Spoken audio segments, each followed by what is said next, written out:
Topic आज का पहला जो आता है वो आता है मिनी रत्न, महारत्न, नवरत्न। ठीक है, ये इकोनॉमी से रिलेटेड टॉपिक है। ठीक है, और जनरली कभी कभार देखिए, कभी कभार इसलिए मैं बोल रहा हूँ क्योंकि 2010 में जब ये स्टेटस देना शुरू हुआ था कि महारत्न किसे कहते हैं, मिनी रत्न किसे कहते हैं, नवरत्न किसे कहते हैं, तो उन दिनों ये टॉपिक बड़े डायनेमिक थे और चीज़ें क्लियर होती रहती है। ठीक है, लेकिन अब क्या है ना कि चीज़ें टॉपिक जो है वो तभी चर्चा में आते हैं जब किसी कंपनी को नवरत्न या महारत्न या मिनी रत्न का दर्जा दिया जाता है।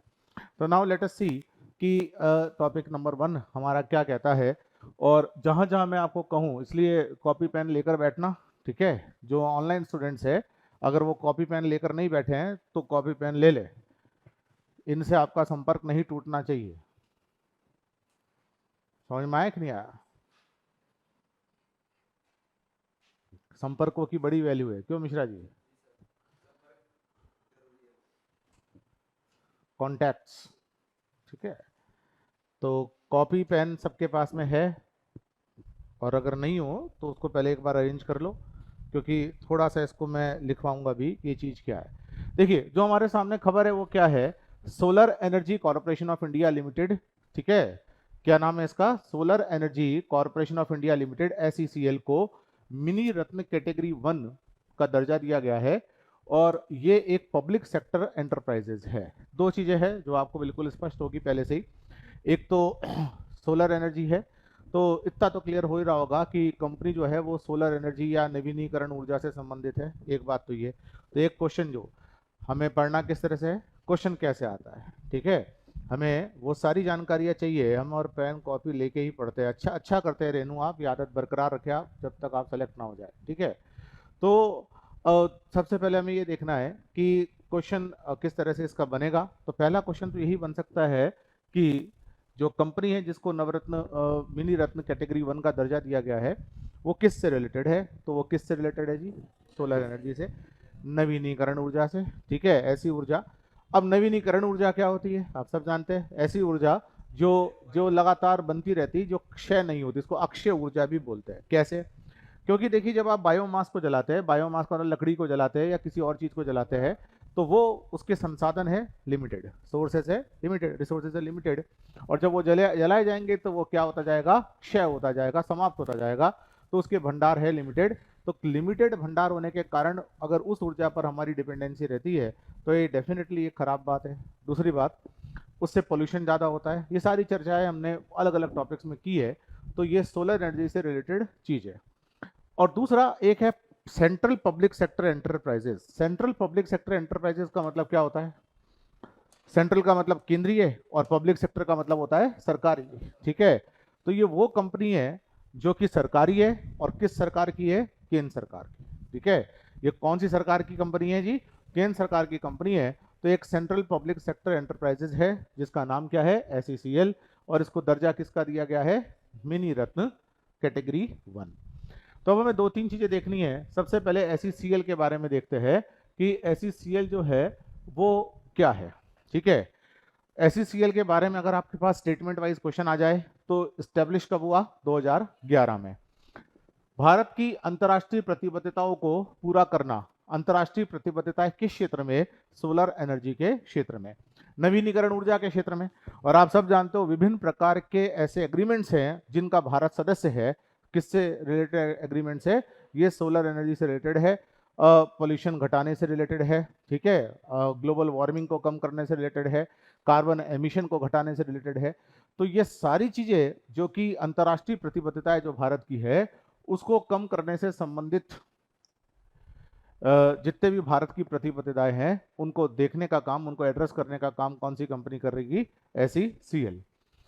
सब जान रहे हैं, नवीन और नवीनीकरण ऊर्जा मंत्रालय इसका नोडल एजेंसी है। मतलब किस मंत्रालय के अधीन ये कंपनी है? नवीन और नवीनीकरण ऊर्जा। इकरा, कुछ इकोनॉमी में मैंने आपको बताया था, याद आ रहा है? क्रेडिट रेटिंग एजेंसी है, क्रेडिट रेटिंग एजेंसी। इनका विनियमन कौन करता है? SEBI, not RBI। ठीक है, ये भी एक PYQ करवाया था। ठीक है, PYQ कर रहे हो कि नहीं कर रहे हो?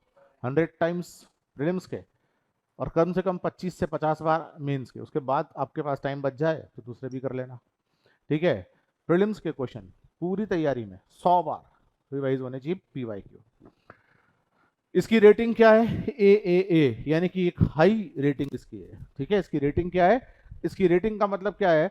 इसकी कार्यशैली को देखते हुए और इसके मुनाफे को देखते हुए, इसके टर्नओवर को देखते हुए इसको AAA की रेटिंग दी गई है। इसका मतलब है कि कंपनी बेहद अच्छे तरीके से अपने काम को संपन्न कर रही है। ठीक है, किसने रेटिंग दी इसकी? AAA।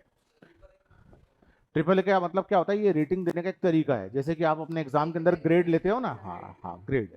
तो ये जो क्रेडिट रेटिंग एजेंसीज है उनका अपना तरीका है। वो क्या करती है? जैसे AAA, फिर ए माइनस, बी नहीं ए माइनस का मतलब AAA से थोड़ा सा नीचे, फिर ए माइनस के बाद वो घटाकर बी कर देती है। तो बी का मतलब उससे थर्ड कैटेगरी की, फिर वो बी हटाकर इधर वाला ए हटाकर, इस तरह की इनकी हायरार्की है। तो AAA का मतलब उच्चतम रेटिंग जो है, रैंकिंग है। ठीक है, तो AAA का मतलब क्या है? उच्चतम रैंकिंग है। आगे देखिए, अब मिनी रत्न को दर्जा देने का क्या क्या क्राइटेरिया होता है, कैसे किसी कंपनी को मिनी रत्न का दर्जा दिया जाता है, इसको देखते हैं। और ये वो इंपॉर्टेंट चीज है, जहां समझ नहीं आ रहा वो पूछ लेना कि किसको मिनी रत्न का दर्जा दिया जा सकता है, किसको नवरत्न का दर्जा दिया जा सकता है और किसको महारत्न का।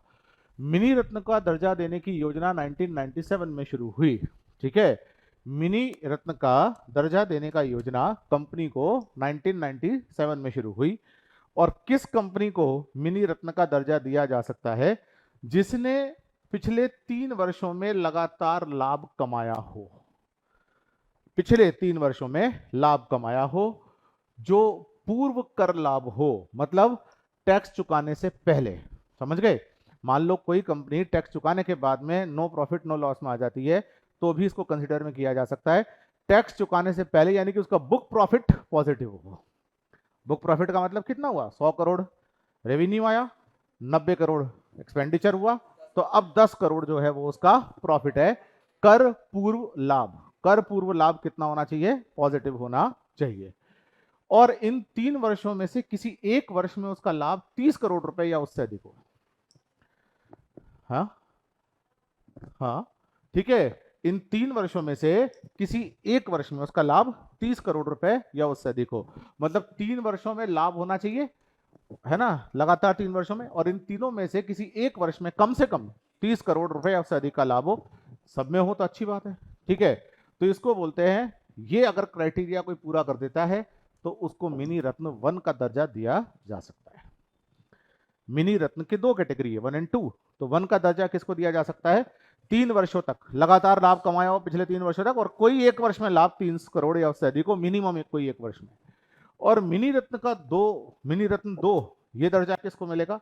जिसने पिछले 3 वर्षों में लगातार लाभ कमाया है और उनका नेटवर्थ, निवल मूल्य का मतलब क्या होता है? नेटवर्थ, यानी कि जितनी उनके पास में असेट्स है ना, वो कितने हैं? सकारात्मक है। यानी कि यहां पर 30 करोड़ का कोई बाउंडेशन नहीं है। समझ गए? यहां पर 3 वर्षों तक का लाभ अगर कमा लिया है तो उसको आप मिनी रत्न 2 का दर्जा दे सकते हो। बस नेटवर्थ कैसी होनी चाहिए? पॉजिटिव होनी चाहिए। इसको जगह सकारात्मक की जगह आप नोट्स में कर लेना धनात्मक। ठीक है, सकारात्मक होती है एक फीलिंग, और धनात्मक का मतलब होता है जो न्यूमेरिकल नंबर में पॉजिटिव या नेगेटिव। तो ये थोड़ा सा इंग्लिश में तो दोनों के लिए पॉजिटिव वर्ड आता है, इसलिए तो कहते हैं कि इंग्लिश की रेंज बहुत कम है। इंग्लिश सीखना आसान है, हिंदी सीखना बहुत टफ है। आप लोगों को पता पड़ा होगा हिंदी में एक शब्द कितने पर्यायवाची होते हैं, और वो पर्यायवाची है नहीं, बेसिकली एक जैसा मीनिंग थोड़ी ना होता है। अगर एक जैसा ही मीनिंग होता तो शब्द अलग क्यों होता है? मिलता जुलता मीनिंग है। ठीक है, तो खैर यहां हम क्या कह सकते हैं? इसको सकारात्मक, है ना। सकारात्मक की जगह क्या कहना पड़ेगा? धनात्मक होना चाहिए। अगर कोई कंपनी जिसको मिनी रत्न का दर्जा दिया जा रहा है वो कभी डिफॉल्टर नहीं होनी चाहिए। डिफॉल्टर का मतलब बैंकों से लोन वोन लिया है और चुकाने में अगर उसने गड़बड़ी कर दी, तो ऐसी कंपनी वो नहीं होनी चाहिए। ठीक है, सरकार की किसी प्रकार से बजटीय सहायता, गारंटी, है ना, गवर्नमेंट की तरफ से उसके ऊपर कोई डिपेंडेंसी नहीं होनी चाहिए। तब जाकर आप उसको मिनी रत्न 1 और मिनी रत्न 2 का दर्जा दे सकते हो। दोनों क्राइटेरिया क्लियर हुए? किसको मिनी रत्न 1 बोलते हैं, किसको मिनी रत्न 2 बोलते हैं? पीछे जो लास्ट साहिल, क्लियर है? सीक्वेंस बिगड़ गई आप लोगों की आज। कन्हैया आगे आ गया, साहिल पीछे चला गया, ये भी आगे आ गई, मतलब ये आ गई तो बहुत बड़ी बात है। ठीक है, नई नई बातें हो रही है। आगे बढ़ते, फायदे और लाभ। अब किसको, अगर किसी कंपनी को आपने मिनी रत्न का दर्जा दे दिया गया तो फिर उसको क्या फायदा मिलता है? उसको अपने वित्तीय कामों में स्वायत्तता मिल जाती है। बहुत सी बातें ऐसी होती है, मतलब बहुत से कार्य ऐसे होते हैं, प्रक्रिया ऐसी होती है जिनमें परमिशंस लेने की गवर्नमेंट से जरूरत होती है। लेकिन अगर आपने मिनी रत्न का दर्जा ले लिया है तो आपको उन बाउंडेशन से थोड़ा सा रिलीज कर दिया जाता है, आपको स्वायत्त कर दिया जाता है, माना जाता है कि आप अच्छा प्रॉफिट कमाने वाली कंपनी हो, तो आपको हर चीज में गवर्नमेंट से परमिशन लेने की जरूरत नहीं है। ठीक है, तो गवर्नमेंट को भारत जो है मिनी रत्न को क्या मानता है, भारत सरकार कुशल औद्योगिक यूनिट्स मानता है। ठीक है, और जो कुशल औद्योगिक यूनिट्स है उनको थोड़ी स्वायत्तता मिल जाती है अपने कामों में। अब जो अगर इसको महारत्न का दर्जा दिया जाए तो कैसे दिया जाएगा, और अगर इसको नवरत्न का दर्जा दिया जाए तो कैसे दिया जाएगा। मतलब एक तो कॉन्सेप्ट है मिनी रत्न का, एक कॉन्सेप्ट है नवरत्न का, और एक कॉन्सेप्ट है महारत्न का। तो जो इसमें पहले महारत्न आ गया, उससे पहले हम ये देख लेते हैं नवरत्न, मिनी रत्न, फिर नवरत्न, और सबसे ऊपर क्या होती है, महारत्न। तो मिनी रत्न तो हमने देख लिया है ना, अब देख लेते हैं नवरत्न किसको मिलता है। नवरत्न किन कंपनियों को दिया जा सकता है? ऐसी कंपनियां जो मिनी रत्न 1 में है, जो अभी CPECL हो गई है। ठीक है, अगर ऐसी कंपनी जो मिनी रत्न 1 का दर्जा दिया हुआ है जिसको, और जिन्होंने 5 वर्षों में, पिछले 5 वर्षों में, है ना, कौन सी रेटिंग ली है, या तो उत्कृष्ट रेटिंग ली है या बहुत अच्छी रेटिंग ली है। उत्कृष्ट होता है सबसे अच्छा, उससे थोड़ी सी कैटेगरी के नीचे कौन सी होती है, बहुत अच्छी। अगर उनको ये रेटिंग मिली हुई है, और रेटिंग मिलने के बाद 6 प्रकार के वो होते हैं मापदंड, उन 6 मापदंड पर उसका बेहतर स्कोर आता है, इन 6 मापदंडों पर उसका प्रदर्शन बेहतर रहता है, तो उसको किसका दर्जा दिया जा सकता है, किसका, मिनी रत्न से किसका, नवरत्न। हमको अभी तक हमने क्या देखा, मिनी रत्न, अब क्या है, नवरत्न। वो 6 मापदंड कौन से है? Net profit to net worth. ठीक है, नेट प्रॉफिट टू नेटवर्थ, मतलब आपका जितना नेटवर्थ है, मान लो नेटवर्थ कितना है आपका, 100। नेटवर्थ का मतलब होता है कुल कुल असेट्स कितने हैं आपके पास। ठीक है, और अगर प्रॉफिट है 70, तो नेट प्रॉफिट टू नेटवर्थ कितना हो गया, 70/100। अगर ये 80/100 हो तो आप बहुत अच्छे हो, प्रॉफिट जितना नेटवर्थ है उसके परसेंटेज में प्रॉफिट कितना है, यानी कि ये जितना अच्छा होगा नेट प्रॉफिट टू नेटवर्थ, वो इस संकेतक में आप अपने आप को अच्छा मान सकते हो। दूसरा है उत्पादन की कुल लागत के लिए जनशक्ति या सेवाओं की लागत, मतलब आपने जो प्रोडक्शन किया, किसी भी चीज का उत्पादन कर रहे हो, उसमें कितने लोगों को लगाकर या कितनी सर्विसेज का यूटिलाइजेशन करके किया। तो राखी आप बताना, कम लोगों से अगर आपने ज्यादा उत्पादन किया या ज्यादा लोगों से ज्यादा उत्पादन किया, तो दोनों में से कौन सी कंपनी की एफिशिएंसी अच्छी है? पहले वाली।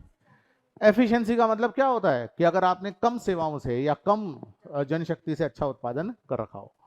फिर है नियोजित पूंजी के लिए PBDIT। ठीक है ना, मतलब ये होता है एक टर्नओवर का कॉन्सेप्ट होता है। ठीक है, तो कितना नियोजित पूंजी आपने उसके अंदर लगाई है। फिर होता है प्रति शेयर कमाई। ठीक है, प्रति शेयर कमाई मतलब हर शेयर पर कंपनी को कितनी कमाई हुई है वो देखा जाता है। और छठी चीज देखी जाती है अंतर क्षेत्रीय प्रदर्शन, यानी कि आपके क्षेत्र के अंदर जितनी कंपनियां काम कर रही है उसमें आपका कैसा प्रदर्शन है। इसमें अगर अच्छा काम करते हो तो आपको कौन सा दर्जा मिल जाता है, नवरत्न का। और फिर अगर नवरत्न से महारत्न की तरफ आना है तो फिर उसके लिए आपको सबसे पहले नवरत्न का दर्जा होना चाहिए। दूसरा, किसी भारतीय स्टॉक एक्सचेंज के अंदर आपकी शेयरधारिता सूचीबद्ध होनी चाहिए। BSE और NSE 2 प्रकार के स्टॉक एक्सचेंजेस प्रमुख है, उसमें अगर आप लिस्टेड हो तो ये भी एक क्राइटेरिया होता है। तीसरा, पिछले 3 वर्षों के दौरान 25,000 करोड़ का या उससे अधिक का औसत कारोबार, टर्नओवर कितना होना चाहिए, 25,000 करोड़ का लास्ट 3 ईयरों में। उसके बाद पिछले 3 वर्षों के साथ 15,000 करोड़ या उससे अधिक की औसत कमाई। कमाई का मतलब होता है कि कितना आपके पास शुद्ध संपत्ति, एसेट्स कितने क्रिएट हुए। और फिर पिछले 3 वर्षों के दौरान 5,000 करोड़ से अधिक के कर के बाद वार्षिक लाभ, टैक्स चुकाने के बाद अगर आपको पिछले 3 वर्षों में 5,000 करोड़ या उससे अधिक का लाभ मिलता है, तो समझ गए, पिछले 3 वर्षों में 15,000 करोड़ से ज्यादा आपकी एसेट्स बढ़ते हैं, और पिछले 3 वर्षों में 25,000 करोड़ से ज्यादा आपका वार्षिक कारोबार होता है, तो ऐसी कंपनियों को क्या दे दिया जाता है, महारत्न। और ये इनको सबसे ज्यादा स्वायत्ता होती है। स्वायत्ता का मतलब देश में और देश से बाहर काम करने में इनको एक्सप्लोर करने की छूट मिल जाती है। कॉन्सेप्ट क्लियर है? ठीक है। तो क्वेश्चन कहाँ कहाँ से आ सकता है? एसईसीएल क्या काम करता है? मिनी रत्न, नवरत्न और महारत्न के कॉन्सेप्ट से क्वेश्चन आ सकता है। तो क्वेश्चन कैसे आएगा जरा लिखो।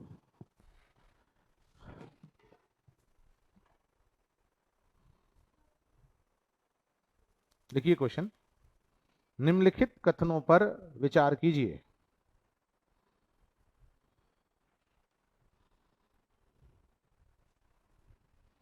निम्नलिखित कथनों पर विचार कीजिए।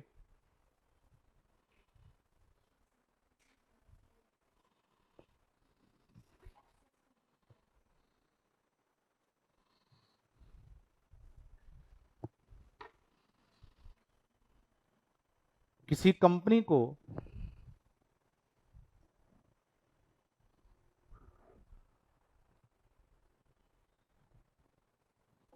नवरत्न का दर्जा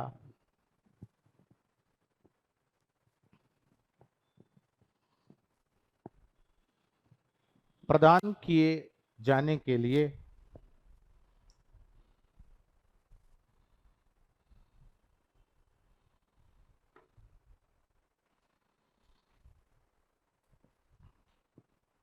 छह प्रमुख मापदंड है।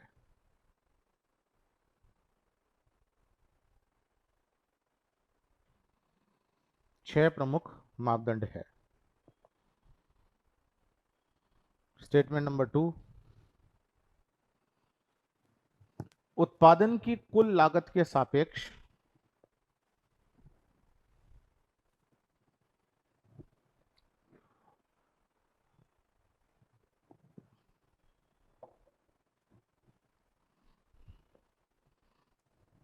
कुल लागत के सापेक्ष मैन पावर या सेवाओं पर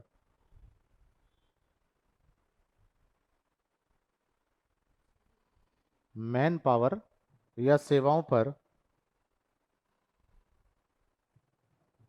आने वाली कुल लागत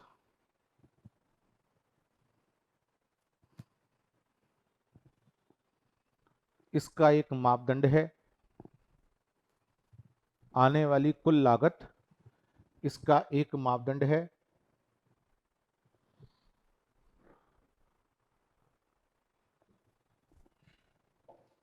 जो अधिक होने पर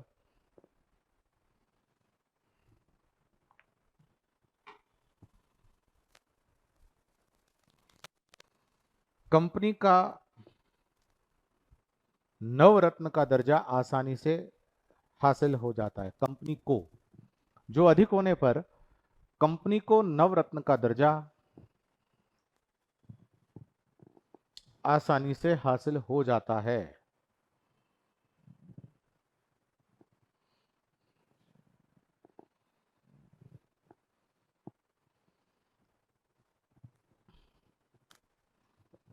उपरोक्त कथनों में से कौन सा कथन सही नहीं है?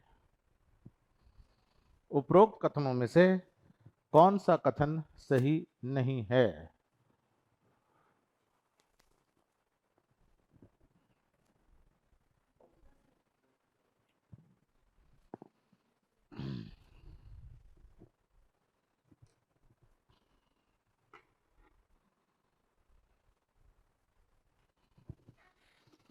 कौन सा सही नहीं कि नहीं है? दूसरा सही नहीं है, कम होना चाहिए। ठीक है, कौन सा सही नहीं है? पहला तो सही है, ठीक है, छह मापदंड है। और दूसरा सही नहीं है क्योंकि वो उत्पादन की कुल लागत में मैन पावर या सेवाओं पर जो आपने लागत लगाई वो कितनी है, ठीक है ना, वो कम होनी चाहिए। कौन सी लागत ये कम होनी तो ज्यादा क्या होनी चाहिए? लागत में से, अरे मेरी बात समझे आप?